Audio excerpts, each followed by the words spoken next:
Today's video, we are continuing our journey into metal and heavy music from outside the usual scenes, and we are returning to South America for another deep dive into one specific country.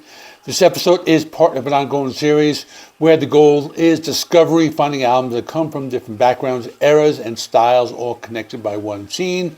And in this episode, we're back covering Argentina for the fifth time. This is Discovering Metal Bands from Argentina, Part 5.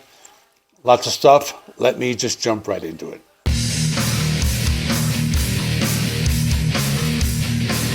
First band, Jericho en La Sangre. They are a heavy metal band from Buenos Aires. They formed in 1992. They built a strong reputation in the Argentine metal scene. They played with major bands like Hermetica, Rata Blanca, and Logos. While they're often labeled as heavy metal, the sound has evolved to include heavier and more aggressive elements. The album in question, En La Sangre, is the third studio album released in 2003 and later reissued. Even though it falls under the heavy metal category, the album leans closer to groove metal and thrash in many of its songs while keeping the classic metal style vocals. One of the standout tracks is No Pares. It's a fast, energetic, filled with flashy guitar work. Vocals are big and melodic, sitting nicely on top of heavy riffs. Sin Voz Siempre slows things down a bit, featuring chugging guitars, a strong drum sound, and pinch harmonics that bring to mind players like Zakk Wylde. Another highlight is Desolación, which balances clean guitar passages and softer vocals with heavier sections. Overall, a solid and enjoyable album with plenty of riffs and strong performances across the board.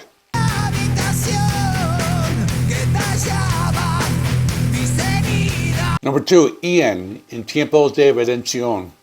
They are a heavy metal band led by Mario Ian, one of the most recognizable voices in Argentine metal. Known for his early work with bands like Hellion and Alacrán, later appearances connected to the Rata Blanca universe. The band features an experienced lineup, including musicians who have played on international stages alongside legendary metal acts. En Tiempo de Redención showcases classic heavy metal with strong melodies, powerful vocals, and a very professional sound.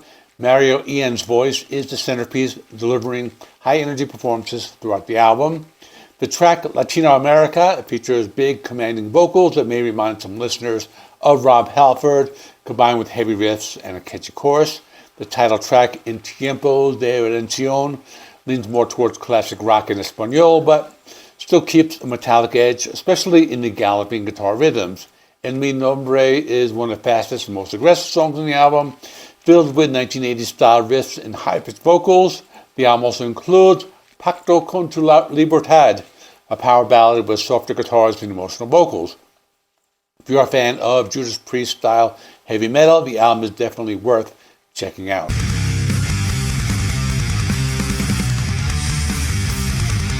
Number 3, Pork, Nace una nueva gente. It's a band that formed in the early 2000s in the southern part of Greater Buenos Aires. The music has often been described as post-grunge or alternative metal, but over time, they developed a heavier and more experimental sound. Nace una nueva gente, released in 2013, is their final studio album. The album is darker, heavier, and more aggressive than their earlier releases. It blends post-grunge foundations with elements of metalcore, hardcore, and even experimental textures.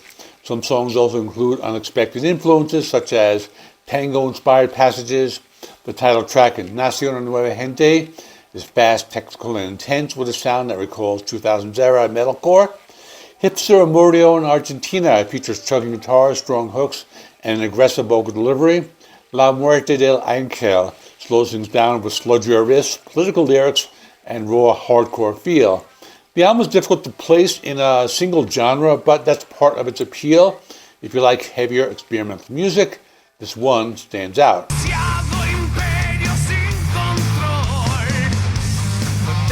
Number 4, Helker, En Algún Lugar del Círculo. Helker is one of Argentina's most established heavy and power metal bands. Formed in the late 1990s, they have built a strong following through consistent releases and extensive touring, including opening slots for major European power metal bands. En Algún Lugar del Círculo, released in 2022, is their sixth studio album, maintains their heavy, melodic heavy metal sound while introducing a more modern and polished production. Despite the cleaner mix, the album still feels old school in spirit. Nuevo Circo Romano features powerful vocals that might remind listeners of Ronnie James Dio, along with big riffs and memorable hooks. Pretensione includes galloping rhythms and a classic metal feel. The power ballad Fantasma del Pasado balances heavy guitar sections with softer moments and emotional vocals. Overall, the album delivers a traditional heavy metal sound with modern production, making it a strong release for fans of classic metal.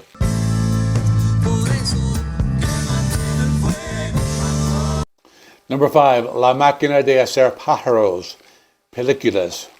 This is the first album on a list that's not metal. La Máquina de Hacer Pájaros was a progressive rock band from the mid-1970s led by Charlie Garcia. Although the band initially struggled to gain widespread recognition, their work later became highly respected in both Argentina and internationally. Películas, released in 1977, is their second and final studio album. Compared to their debut, the record features more elaborate arrangements, a wider range of musical ideas, and strong progressive and jazzy influence. The album artwork was designed by Juan Oreste Gatti, and the album has since been ranked among the best Argentine rock albums. Here are some key tracks: Marilyn, La Cenicienta, y Las Mujeres. It begins with a familiar melodic theme before transforming into a theatrical prog rock piece filled with time signature changes and dramatic vocals. Que se puede ser salvo las películas leans more towards jazz rock with smooth and sophisticated feel, similar to bands like Steely Dan. Even though it's not a metal album, it was one of the highlights of the list, especially for fans of 1970s progressive rock.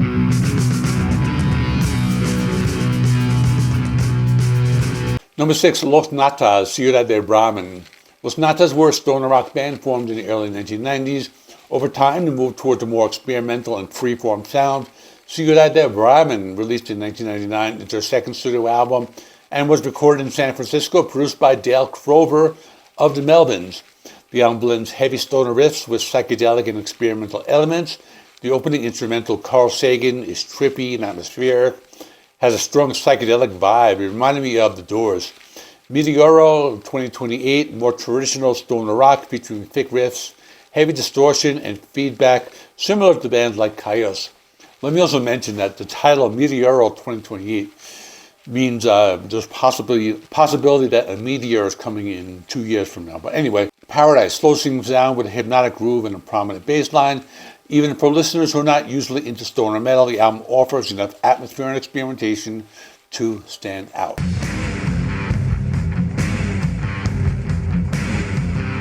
Number 7, Sick Porky, Origen del Fuego. Sick Porky is an Argentine rock band that blends stoner rock, doom metal, post-metal, and classic hard rock influences. While their early work leaned more heavily towards stoner rock, later releases expanded their sound significantly. Origen del Fuego showcases this variety. Nairobi features fuzzy guitar riffs and desert rock vibe. Pura Sangre includes big riffs and vocals that may remind listeners of Chris Cornell era Soundgarden. Serpentario is groovy and trippy with strong rhythms and layered guitar textures. Constructores Ciclopeos pushes even further into psychedelic territory with rich soundscapes. The album feels experimental but grounded, offering a strong mix of heaviness and atmosphere.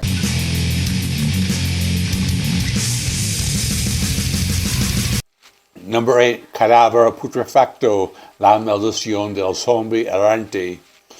This is a death metal band from Buenos Aires. They formed in 2000. Their sound is rooted in old school death metal, influences similar to Cannibal Corpse, but with a slightly more accessible edge. One standout aspect of the sound is the clearly audible bass guitar. La Maldición del Zombie Errante, released in 2017, their debut album. Here are some key tracks: Regreso al Horror, featuring whirlwind guitar riffs, thrash-influenced chugging, deep guttural vocals. Sádica Venganza starts slow and heavy before building intensity with double bass drumming. Macabra Colección is groovy with bouncy, combining heaviness with rhythmic movement. It's a strong recommendation for fans of death metal, classic death metal, and if you like groove and clarity with death metal, that's kind of very clean. This is one of my favorites, actually. I really recommend this one.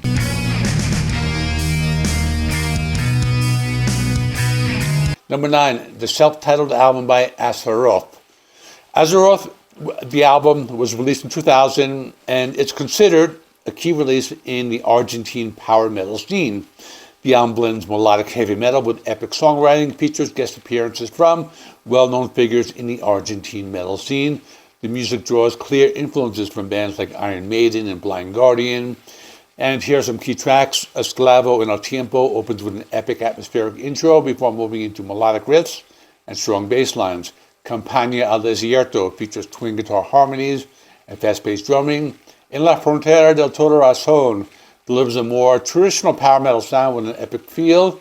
This is for fans of European-style power metal, and the album is an essential listen.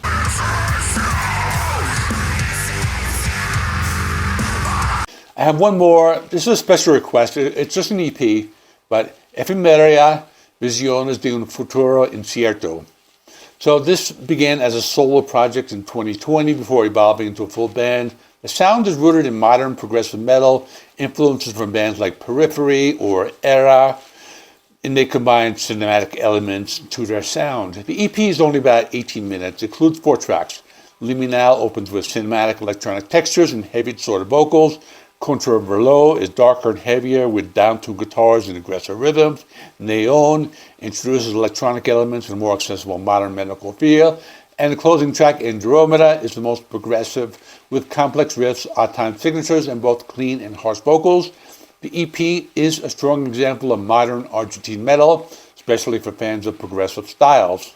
And that's the end of this episode of Discovering Metal Bands from Other Countries with Argentina, Part 5. If you want me to continue exploring Argentina, give me more recommendations. The more I get, the more I keep making these videos, and I'll stay in Argentina if you want me to. But anyway, if you enjoyed this video, don't forget to like, subscribe, leave a comment.